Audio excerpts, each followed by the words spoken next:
Sonam sir ছাত্রদের ইনসাফের জন্য 18-19 দিন থেকে ভোগ হরতালে বসে আছে ইনসাফের জন্য।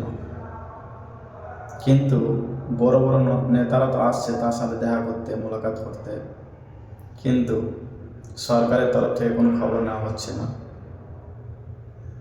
এই যে ইনি ভোগ হরতাল করছে, কাজের জন্য করছে, দেশের ভালোর জন্য করছে।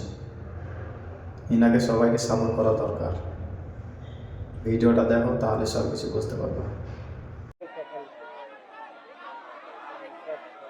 आपने पूरे देश को जगा दिया है।